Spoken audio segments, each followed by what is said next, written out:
Sveiki, sveiki! Sokrata jautājumu 4. daļa. Joprojām runājam par stresu izraisošajām domām un ko ar tām darīt ikdienā un arī, teiksim, gatavojoties stresa situācijām. Būtībā šie jautājumi ir tādi, kas ir vajadzētu būt sagatavotiem, vajadzētu būt apzinātiem un vajadzētu viņus lietot kā darba rīkus ikdienā sarežģītās situācijās. Šo varētu uzskatīt par veselīgu darba rīku komplektu, ko varētu izmantot ikdienā. Atsevišķi par Sokrata metodi ir ierunāts atsevišķs video manā YouTube kanālā Cilvēki mēs. Varat arī to noskatīties, ja nav vēl paspēts. Un šodien jau esam pie 4. daļas no 5, izskatot konkrētus praktiskus jautājumus, ko sev uzdot, dziļi pasēdēt un atbildēt, lai tiktu galā ar stresu izraisošām domām. Ja?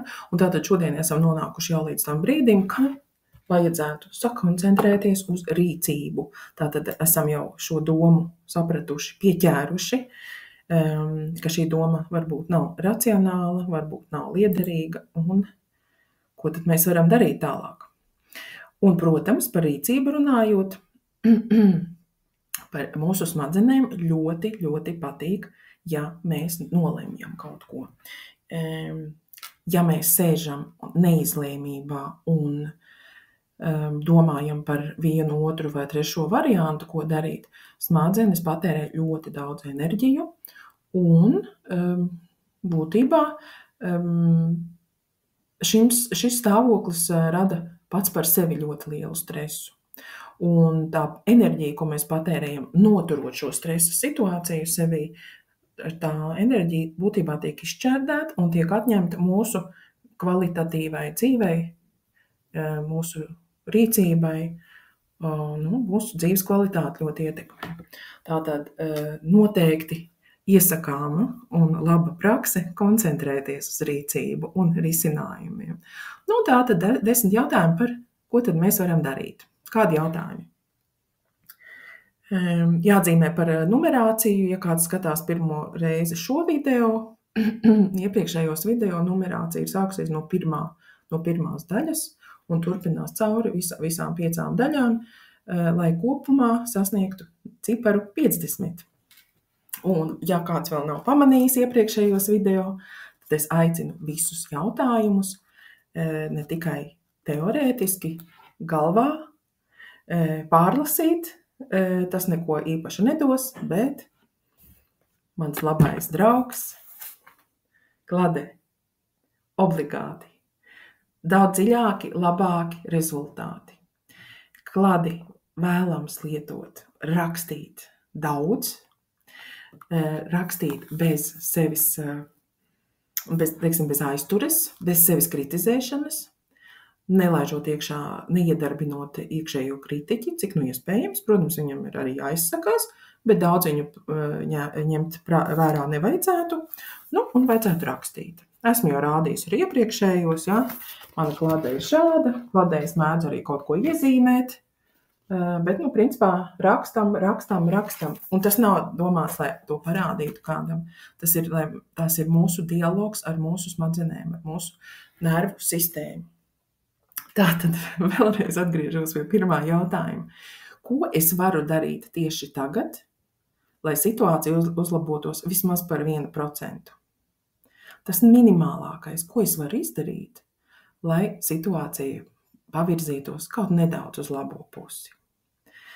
Vienmēr ir vairāki varianti, un par to arī vajadzētu izrakstīt kladē, un vajadzētu izrakstīt vairākus variantus, ļaut vaļu savai vistrakākajai fantāzijai, rakstīt pilnīgi kā fantastikas scenārijus kaut kādus, ja? Bet noteikti vajadzētu vismaz kāds 10 uzrakstīt, ja? Atrast kaut vai pašam tas liekas pilnīgs absurds un nē, bet vajag. Smadzenes būs ļoti pateicīgas. Labi, tālāk. Kāds ir viens mazs konkrēts solis, ko es varu spērt, lai virzītos uz priekšu? Visi jautājumi, it kā viņi seko tādā vieglā loģiskā secībā un būtībā viens izriet no otra, ja? Papildinot. Kāds ir viens mazs konkrēts solis, ko es varētu izdarīt šajā situācijā? Atkal ņemam, rakstam.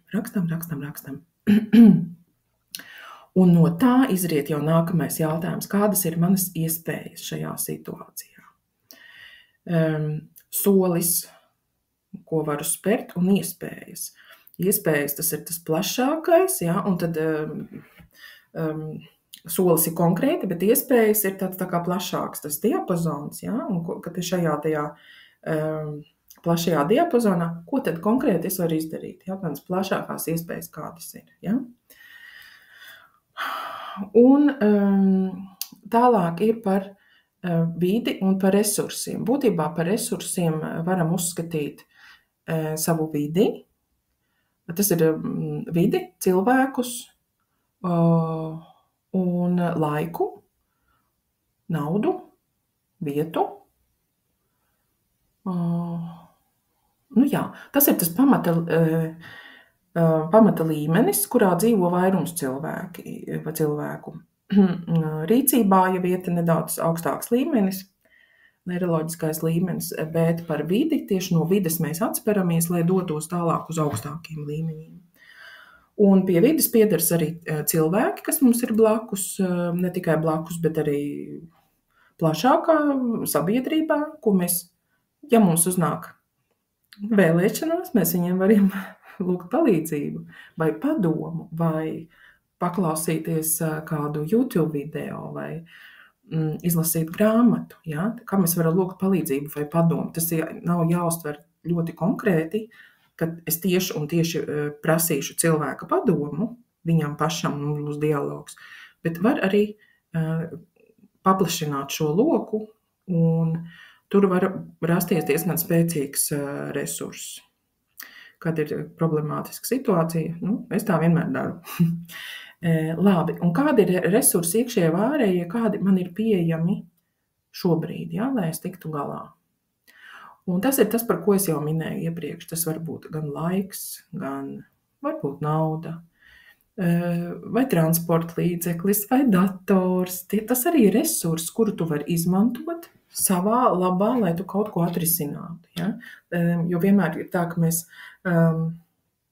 esam kaut kādā situācijā, liekas, ka tu esi viens pats, un tas ir viss. Bet vajag apzināt šos resursus, jo tas uzreiz dod tādu mobilizēšanos un tādu sakoncentrēšanos sevi. Ja? Kādi ir iekšējie un ārējie resursi? Iekšējie resursi ir manas zināšanas, varbūt manas prasmes, ja? Mana attieksme. Kas man šobrīd ir iespējams, pieejams, ko es varu piesaistīt, lai atrisinātu savu šī brīža problēmu. Ja? Un nākamie 5 jautājumi. Un šis līdzīgi jautājumu jau esam uzdevuši iepriekšējos video, ja? Kad mēs sastādījām mūsu veiksmju sarakstu visas dzīves garumā. Jo patiesībā ir tā, ka mūsu smadzenes uzskata, ka viss, ko mēs esam darījuši un visi apstākļi, kas ar mums ir notikuši, mums ir palīdzējuši izdzīvot. Un arī šajā situācijā, tad, kad es meklēju resursu savai rīcībai un ko tad darīt tālāk, ļoti mobilizējoši un motivējoši ir tas, kad es atskatos un ieraugu tās situācijas, kas man ir palīdzējušas agrākos kaut kādos notikumos pārvarēt stresu. Un arī šo vajadzētu sarakstīt, sākot no bērnības, kas ir noticis pagātnē, ko es atceros ar tādu lielu stresu, tādu diskomfortu, ja? Un padomāt, kādas ir bijušas manas stratēģijas, lai es varētu pārvarēt konkrēto sarežģīto situāciju. Vienmēr tas ir bijis racionāli, bet ir vietā to atcerēties. Un 37. jautājumā te ir domāts tā, tā vietā, lai domātu, kas, ja es notiktu kaut kas slikts vai sarežģīts, teiksim, sevis biedēšana, ja? Ja notiks kaut kas baigs sliktais, ja? Mēs varam apzināti iemācīties koncentrēt savu uzmanību uz pozitīvo šajā situācijā, jebkurā tādā situācijā. Kā es to varu atrisināt? Kā to var salabot? Kā to var, nezinu, tātad meklēt risinājumu? Kā to var izdarīt? Kā to var uzzīmēt? Kā to var iemācīties? Ja? Tātad būt iekšējā nostāja, lai ir tāda uz risinājumu vērsta. Ja? Un nākamais jautājums jau ir nedaudz krietni vien dziļāks, jo manas vērtības ir diezgan augsts līmenis, un bieži cilvēki pat par savām vērtībām tā apzināti nav sēdējuši un domājuši.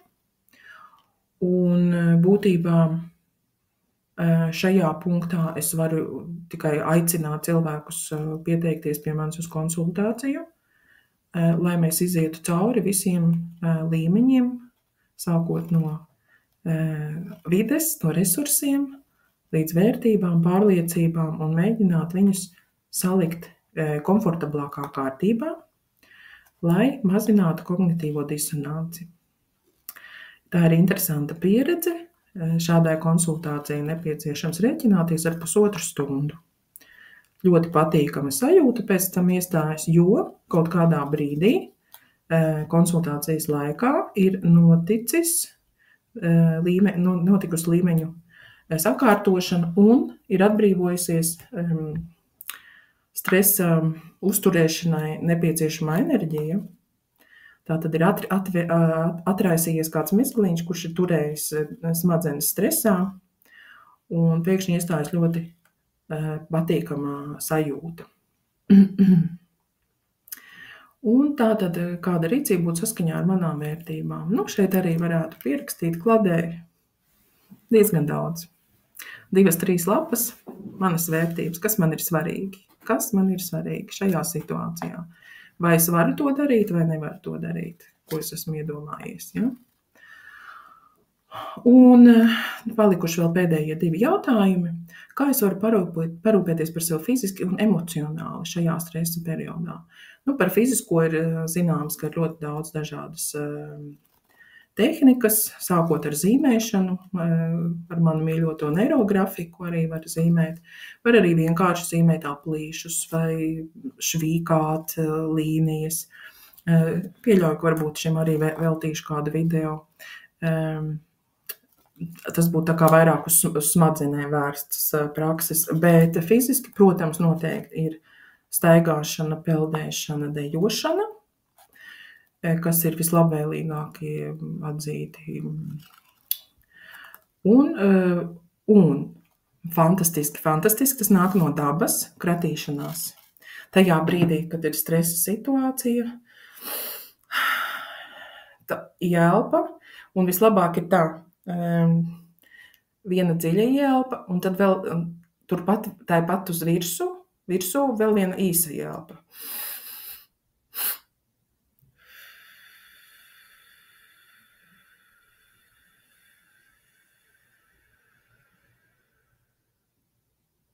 Apmēram šādi. Tātad viena garāka ielpa, tad liekas jau pilnas plaušas, pa virsu uzvelc vēl vienu tādu, vēl viena dziļāka, un tad lēna izelpa arī ļoti palīdz stresa situācijā. Un, protams, tā kratīšanās, kas man aizkustina un ļoti, ļoti patīk, jo tā ir arī dabiska ķermeņa paša reakcija. Noteikti jums ir arī dzīvē gadījies, ka ir kaut kāda stresa situācija, ka pēkšņi kaut kur sāk rokas vai galva dirināties, jo ir iekšā tik liels stress, ka ķermenis pats izvēlas reaģēt, ja? jo viņam jātiek galā ar to stresu. Viņš netiek nekādīgi nekur citur novadīts, bet tad ir jāizskatās. Ja? Un, protams, to mēs varam arī darīt apzināti. Nav jāgaida, ka mūsu ķermenis pats pārņems to vadības grožu. Tā. Un kāds ir mans mērķis? Un vai mana pašreizējā reakcija palīdz to sasniegt? Atgriežamies atpakaļ pie saviem mērķiem, iezemējamies, un kur tad ir mans mērķis? Labi, šodienai pietiks. Ceru, ka kāda lieta noderēs, un ceru arī, ka ieviesīsiet klādīti un sāksiet rakstīt. Ļoti, ļoti iesaku. Uz tikšanos 5. sadaļā.